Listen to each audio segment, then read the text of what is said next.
In the depths of a remote forest, 3 heroic German shepherds discovered a police officer bound to a tree and left to die. What these incredible dogs did next not only saved his life, but exposed one of the largest criminal networks in America. Their extraordinary actions left hardened officers in tears and millions inspired. This story proves why German shepherds are nature's most remarkable protectors. The moment these 3 dogs confronted armed criminals will leave you absolutely stunned.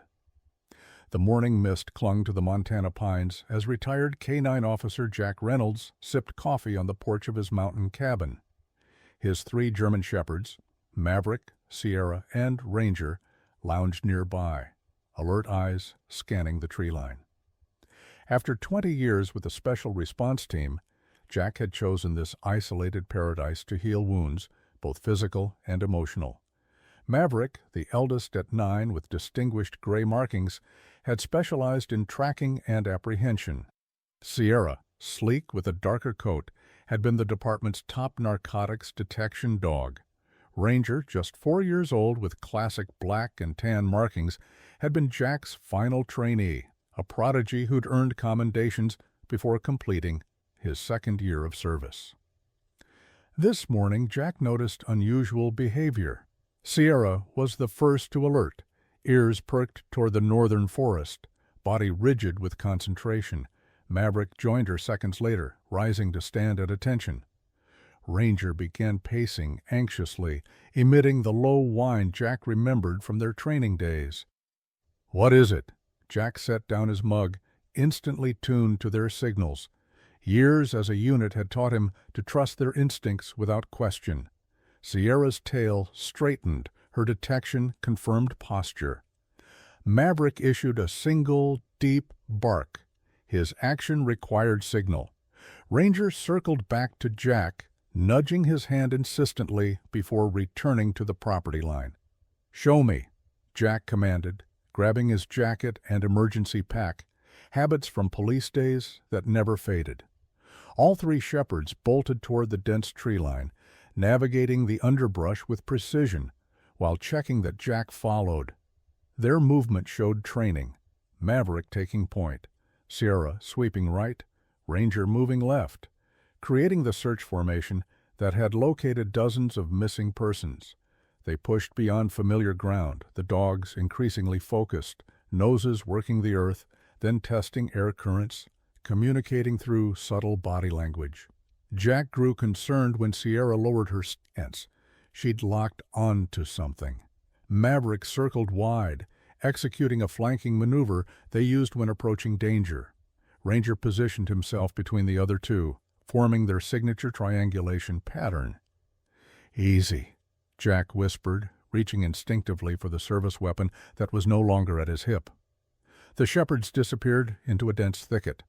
Sierra's urgent bark propelled Jack forward into a clearing dominated by a massive oak. The sight stopped him cold. Bound to the tree with zip ties and rope was a uniformed police officer, his face bruised, dried blood caked at his temple, duct tape sealing his mouth. The officer's clouded eyes widened with hope at the sight of Jack and the 3 shepherds.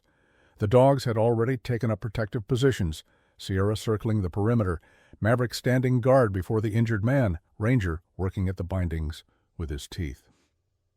Jack rushed forward and removed the tape. "Thank God," the officer gasped. "How did you find me? They said no one would come this way.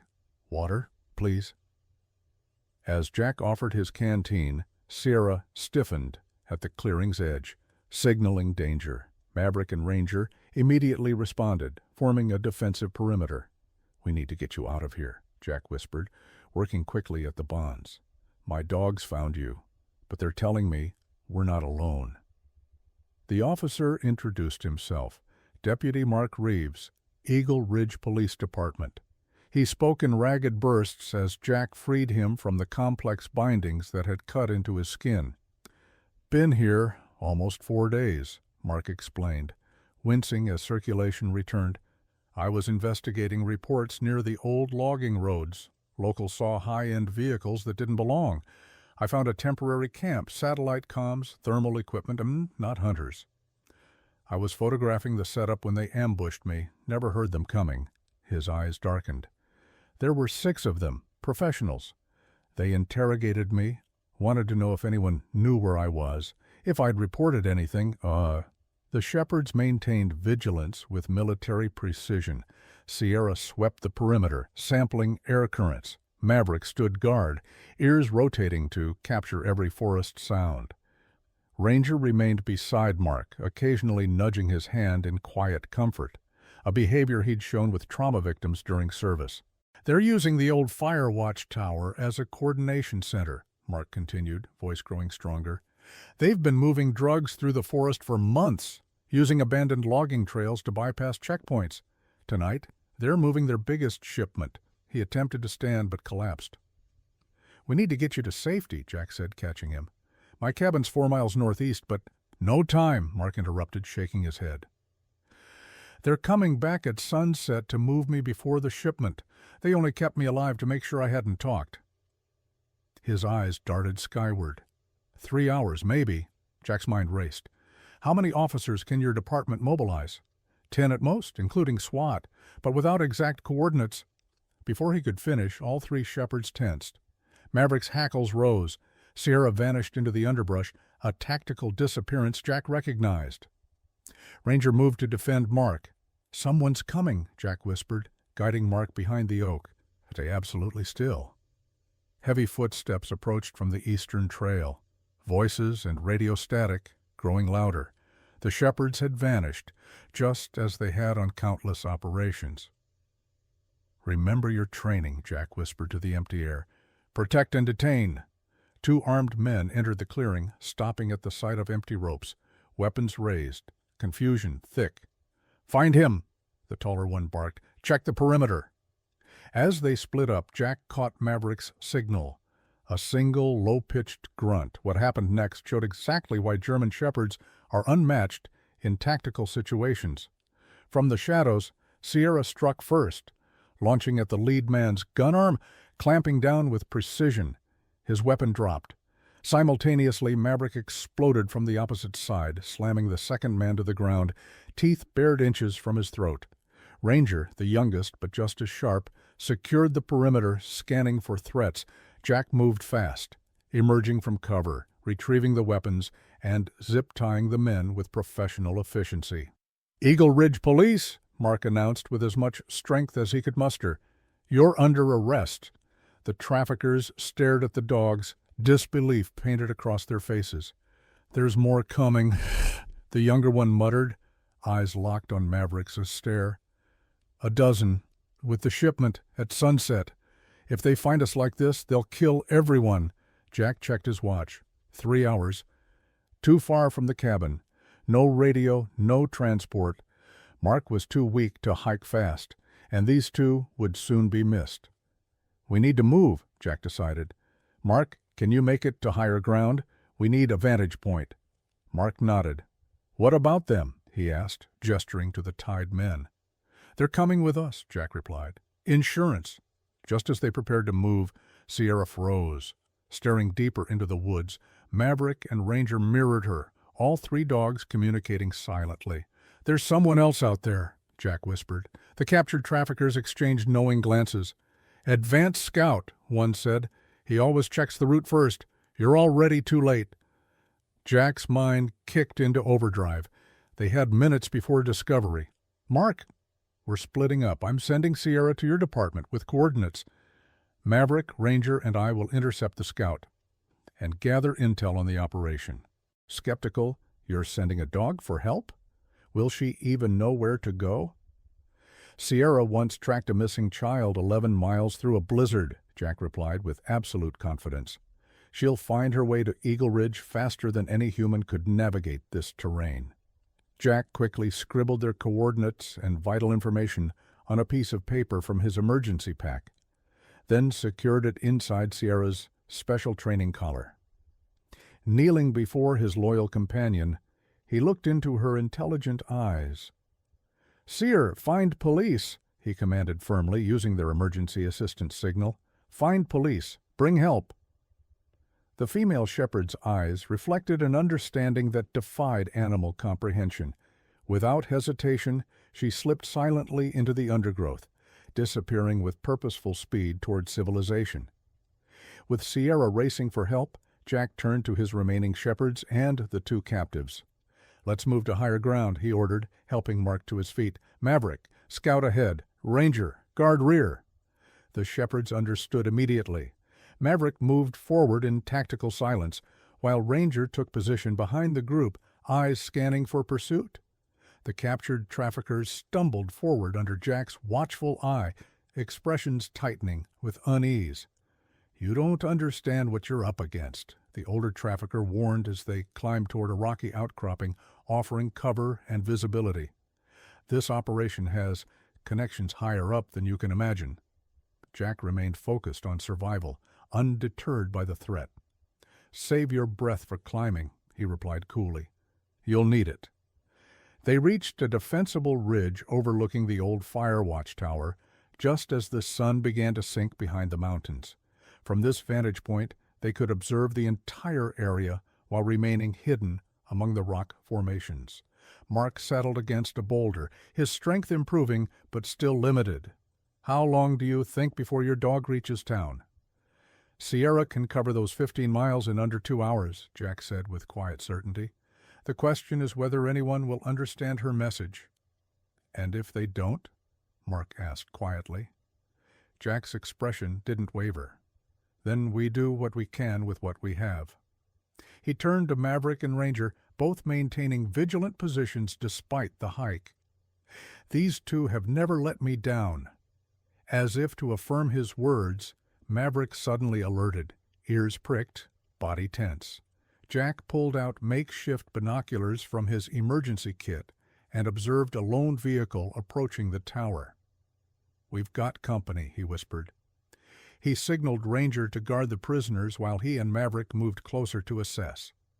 Below, a man exited the vehicle, visibly agitated, examining the empty guard post.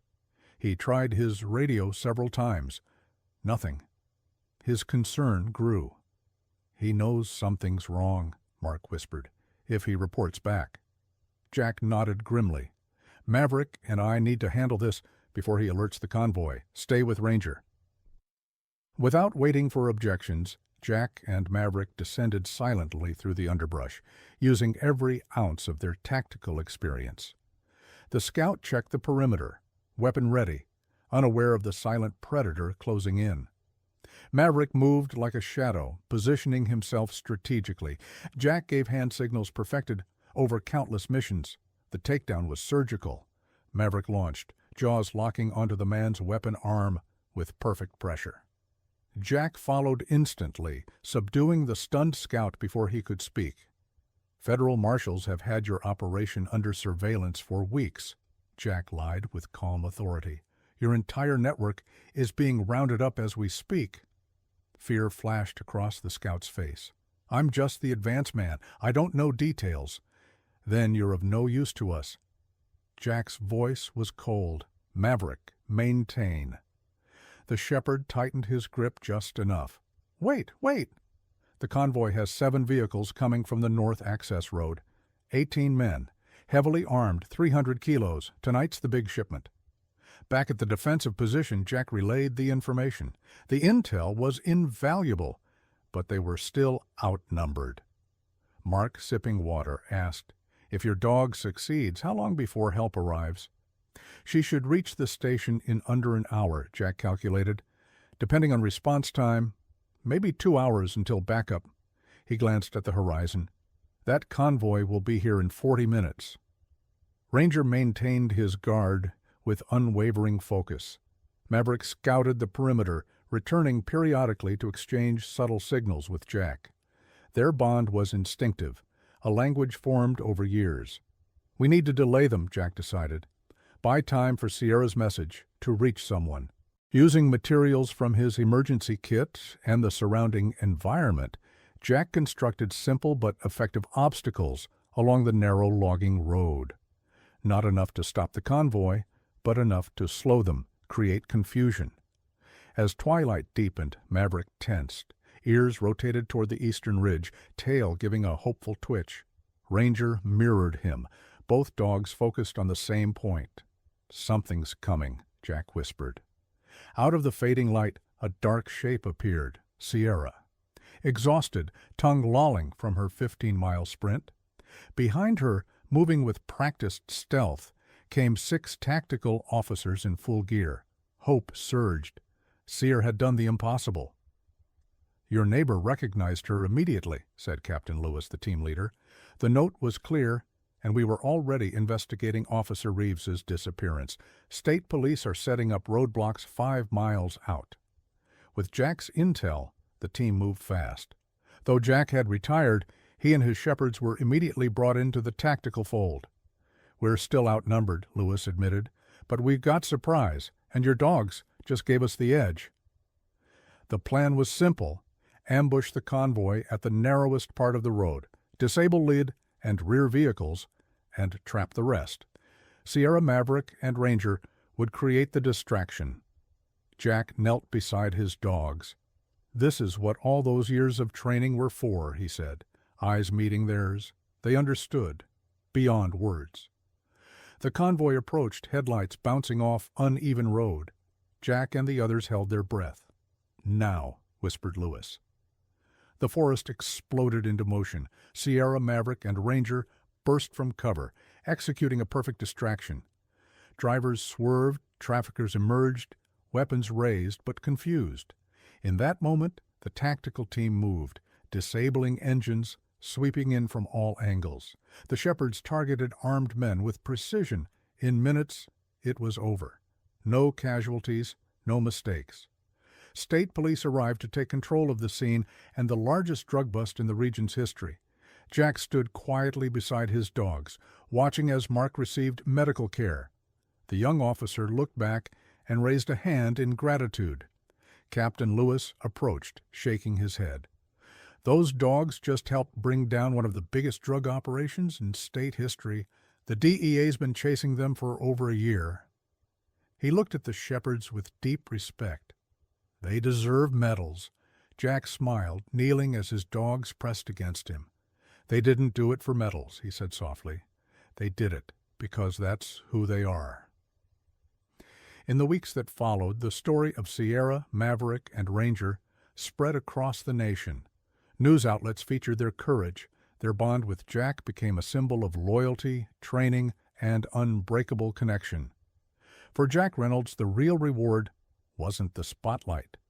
It was the quiet evenings on his porch, Sierra, Maverick, and Ranger resting at his feet.